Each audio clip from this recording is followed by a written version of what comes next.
test is in 4-part, Part 1, Part 2, Part 3, and Part 4. Now look at Part 1. Part 1. You will hear a conversation between an event director and a student at a conference for studying abroad. First, you have some time to look at questions 1 to 5.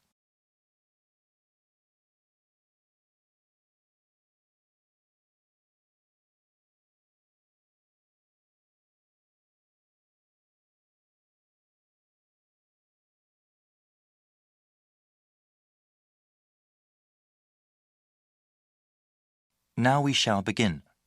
You should answer the questions as you listen because you will not hear the recording a second time. Listen carefully and answer questions 1 to 5. Hi there, how are you? I'm glad that you came to the convention today. We have a lot of schools here today talking about study abroad programs. You can talk to them and find out which program works best for you. We also have a presentation called How to Prepare for University Studies. I recommend that you attend. The presentation starts at 9 a.m. and it will help you understand what you need to do before you go to university. It will take place in the Blue Room. Oh, the Blue Room? Where is that? Let me explain the schedule first. Then I'll tell you about where the events are. Okay, thanks. Yes, so the conference organizer will talk about 30 minutes telling you how to prepare for university-level courses. They can be very tough for new students. He will also talk about the special needs of international students. They have a different set of issues to deal with than students from the home country. So you said that was in the Blue Room? Yes, that's right. And after that you can go into the conference room at 10 o'clock. What is happening there? That's where the booths are. Booths? What kind of booths? One for each school grouped into sections. People from each individual school will be able to give you information about different kinds of programs abroad. Before you hear the rest of the conversation, you have some time to look at questions 6 to 10.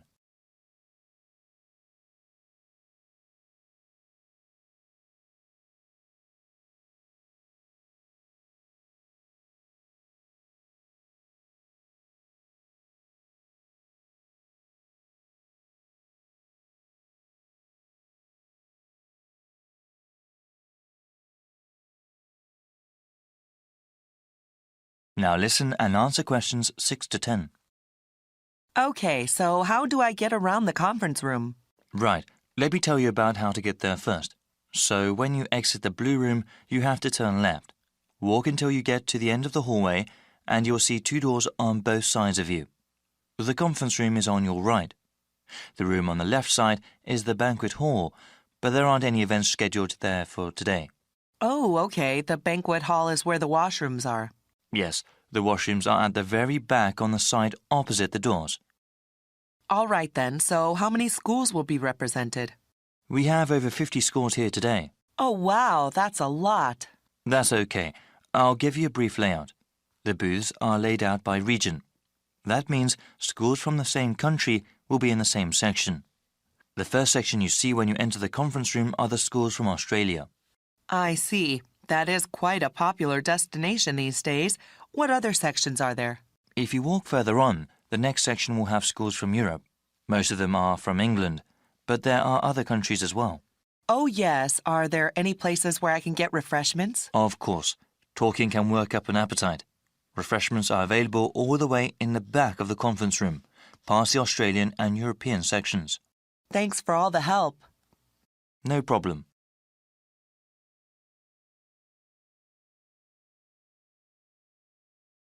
That is the end of Part 1. You now have half a minute to check your answers.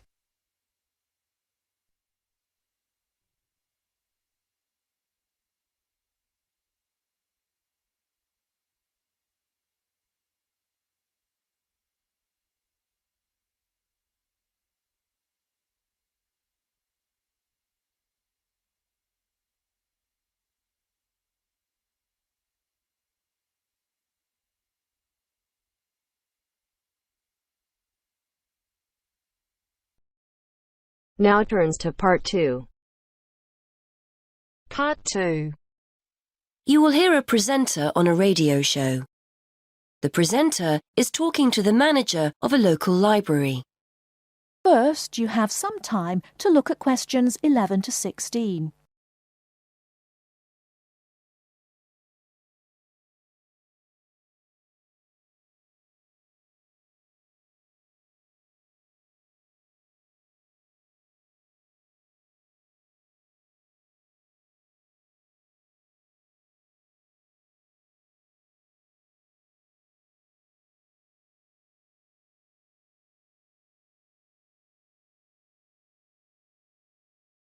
Now, listen carefully and answer questions 11 to 16. And welcome back to the programme. Today I'm talking with Mary Littlejohn from Mere Green Library. As you'll all know, we've sadly been without our local library for the past 3 months. But the good news is that it's about to open again. Great news, Mary. It certainly is, Jonathan. Despite the fact that money's in short supply, I think visitors will be pleasantly surprised at how different and hopefully better everything is. Fortunately, we didn't need to replace the roof as we'd originally feared. It just needed repairing, so we were left with more money than we expected. We've been able to replace all that old wooden shelving with a more modern style. The computers have been moved to a new designated IT room, and on the subject of technology, visitors can now order and return books and CDs on their own with our new automated system, so no more queuing to be served. Sadly, money ran out before we had the chance to decorate the meeting room, but we're hoping to complete that next year.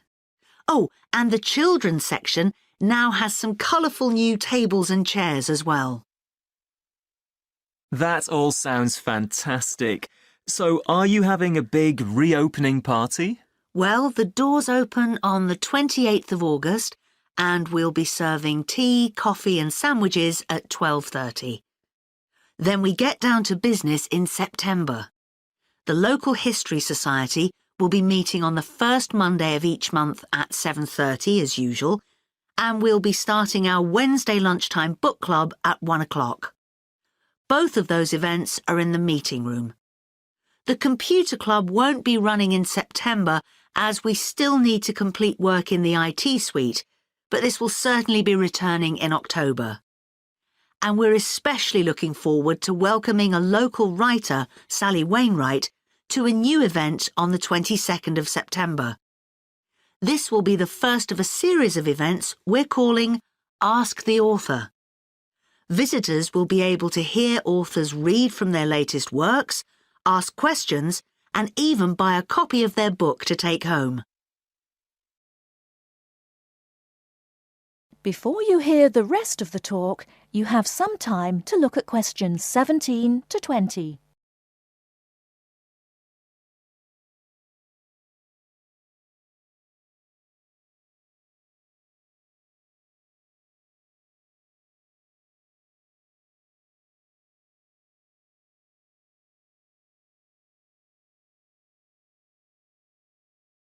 Now listen and answer questions 17 to 20. I might pop along to that one myself. Now, I understand you also have a request. Yes, that's right. We're looking for anyone who has a few spare hours each week who would like to offer their services to the library. Our computer classes have become so popular over the past year that we're thinking about starting a second session and we'll need someone to run it. The current teacher will work with you, so you won't be left to sort things out on your own. We can promise the person a warm welcome and a class of very motivated people, many of whom are at quite a high level. We're also trying to do our bit to break down the generation gap, and we've been inviting some of our older citizens in to talk to school groups about the past. The children range in age from 7 to 11. They're always accompanied by their teacher, by the way, but we haven't opened it up to teenagers yet. So if you'd like to help out, please get in touch. And I also understand you've got good news for those who've been making use of the mobile library. Yes, because the library has been closed, We've been running a mobile library service and going out to people in the community. Well, feedback has been so positive about this, particularly amongst our elderly users, that we've decided to keep it going.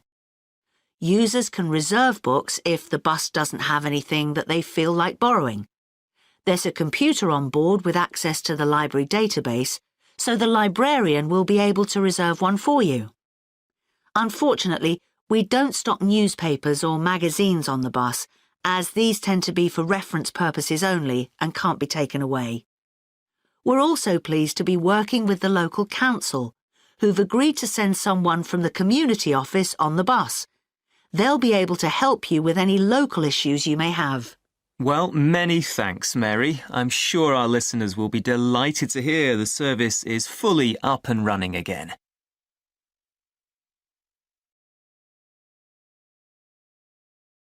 That is the end of part 2. You now have half a minute to check your answers.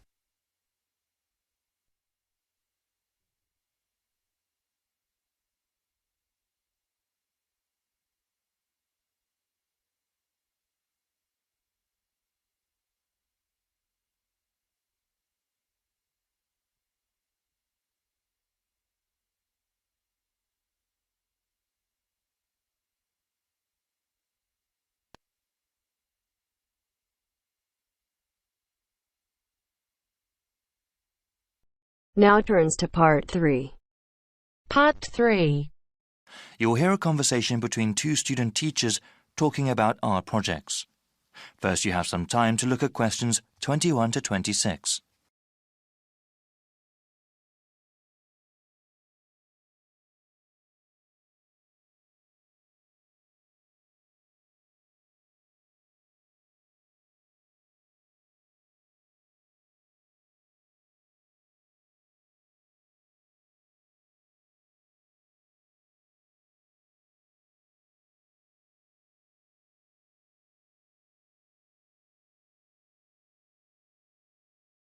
Now listen carefully and answer questions 21 to 26.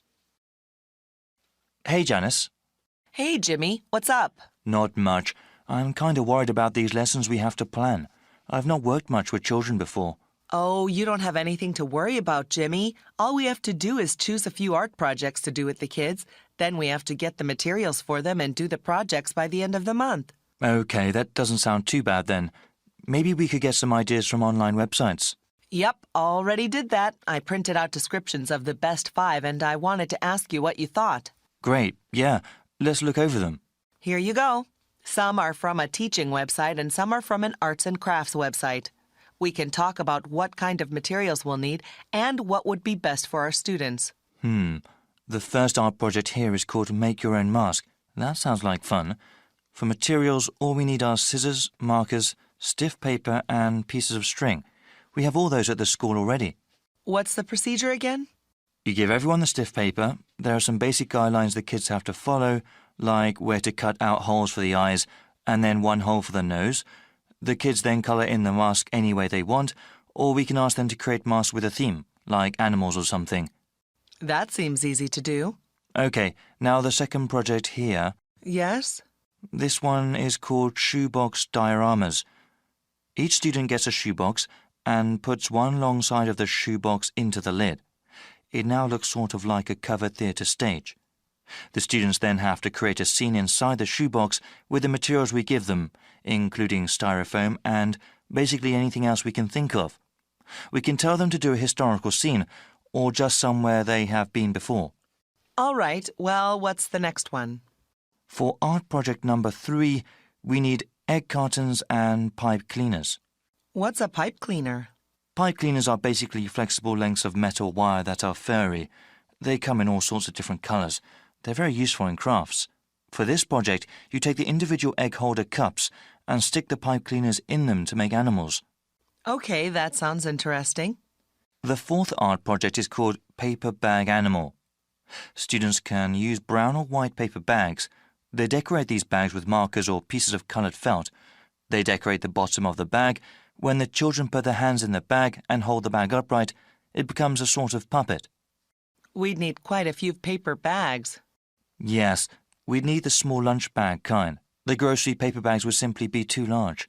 Okay, I suppose they would have them available at the corner store. Yes, it's not very green to pack lunches in them, but they're still popular to use. So what do you think of the last project? Well, this fifth project sounds fun. It's called paper mache sculptures. We tear some newspapers into strips and dip them into liquid starch. The kids can choose any object to cover with the strips, like a blown-up balloon. After letting them dry, the kids can decorate the paper mache with paint. Sounds a little messy. Shall we go over them and see what's good and bad about each? Sure. Before you hear the rest of the conversation, you have some time to look at questions 27 to 30.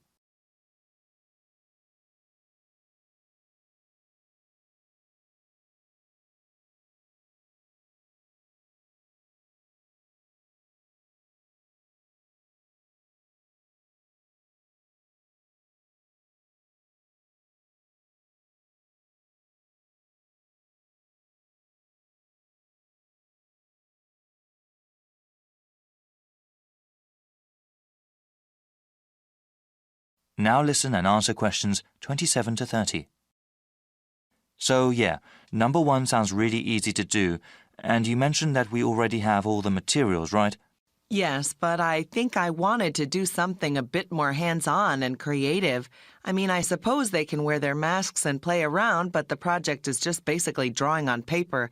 It might be too easy. I suppose so. What do you think about number 2? Well, it certainly is more creative, but do you think that is too hard? I mean, they would have to create whole scenes out of a lot of different kinds of materials. Well, I think that the kids could do it. We would have to give them a little more guidance, but you're right, it might be too difficult for them. How about number 3? I did this one as a child. Yes, I tried to make egg carton creatures as well. It was quite fun, as I recall. Do you think we could get the supplies? I suppose, though unfortunately the craft store in town is closed. It might be hard. I see.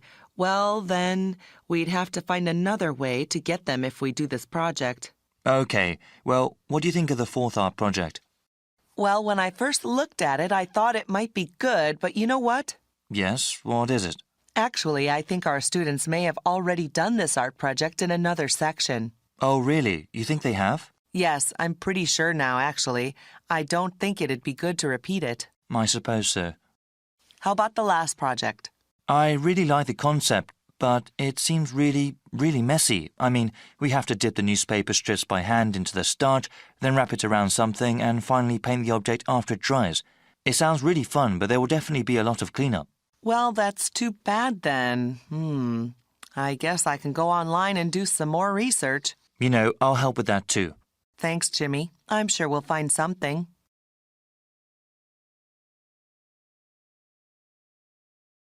That is the end of part 3. You now have half a minute to check your answers.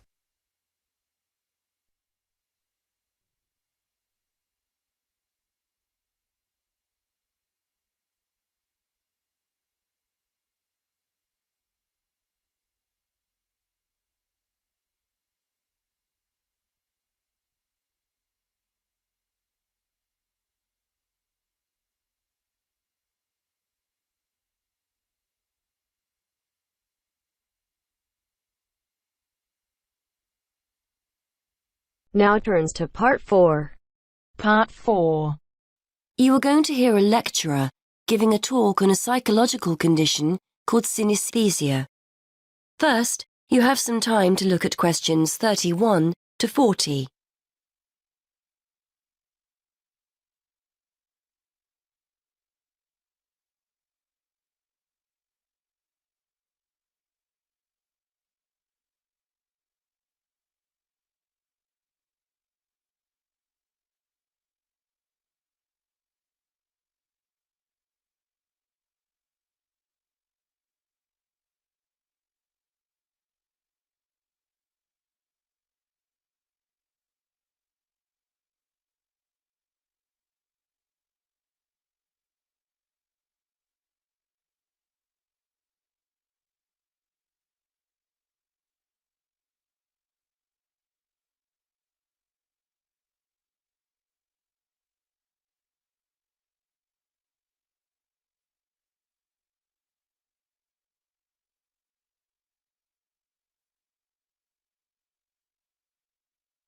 Now listen and answer questions 31 to 40.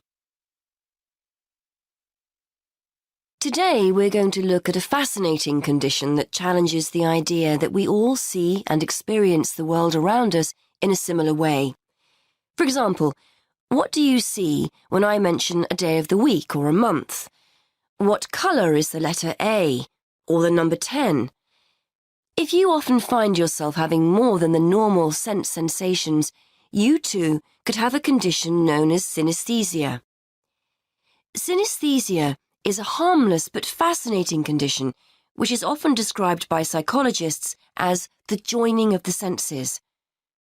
We normally experience our senses individually, so we see a colour or hear a word, whereas people with synesthesia will find two or more senses being stimulated at the same time by a single stimulus.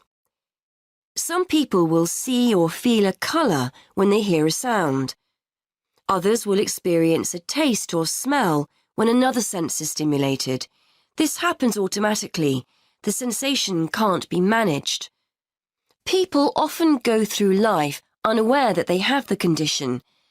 A common response from individuals who learn for the first time that they have synesthesia is one of surprise to discover that other people don't experience the same thing. It's a normal part of life for them, and they will rarely describe the symptoms negatively. To estimate the numbers of people with synesthesia, one group of researchers sat people in front of a computer and showed them letters and numbers in black. Participants were asked to choose a colour for each character they saw. A small proportion of participants, namely those with synesthesia, consistently described the same characters as having the same colours. On the basis of the results, researchers were able to predict that synesthesia affects about 1% of the population. This number has been confirmed in other research. Synesthesia takes many different forms, but the most common is to see or feel a colour in relation to letters and numbers. It's commonplace for people to identify A with red, B with blue, and so on. Some people will actually see a colour, but in most cases, it's a question of feeling or sensing the colour. However, it's just as commonplace to see days, months, letters and numbers spatially, that is, in lines or circles, for example. People might say they see Monday up high, Tuesday just below Monday, Wednesday on the left, Thursday on the right, and so on. This doesn't mean that people with synesthesia always agree on what they sense. Two synesthetes will often argue over the colour of a letter, for example. But patterns emerge if a large enough sample of people are observed, providing clear evidence of this condition despite individual variations. Colour and spatial synesthesia are amongst the most common forms of the condition, but they are by no means the only way people experience it. One of the more interesting combinations is word-taste synesthesia. This occurs when words lead the person to experience tastes or certain taste sensations.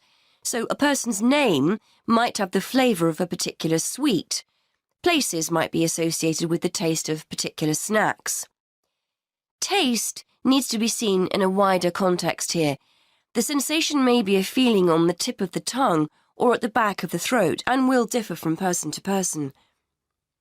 Some researchers believe we are all born with the condition and that it's most prevalent in our early years, but it then tends to become less noticeable as we enter childhood. It's a fascinating thought that as infants we experience the world around us through our senses in a different way than as adults. However, testing this hypothesis will be challenging, bearing in mind the difficulty of getting feedback from young infants. Research also points to the fact that synesthesia runs in families. In fact, as many as 40% of synesthetes, as they are called, know of someone in the family with a similar condition. This won't necessarily be a close family member, and the condition may be traceable back to previous generations or to an extended family member such as a cousin or uncle. There is evidence that synesthetes are often creative and will often have artistic hobbies or interests. Researchers think this is not necessarily because synesthesia makes them naturally more talented in this area, but the fact that they have multiple sensory experiences generates an interest in, for example, art or music. So that's synesthesia. Apart from its intrinsic interest, for psychologists it's a fascinating indication that we may all experience the world around us in different ways. Once upon a time, these findings would have been regarded as highly subjective, lacking evidence, and not of any scientific worth. However, we now have a much greater interest in how the brain helps us make sense of the world, and the study of synesthesia is one way for us to discover more about this.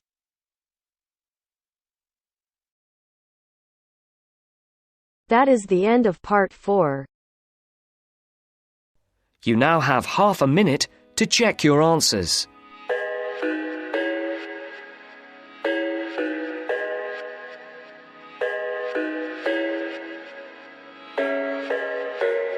I thought I had it figured out, believed in us, we were meant to be, no doubt. A teenage love, everybody else could see the way we were, living in a fantasy.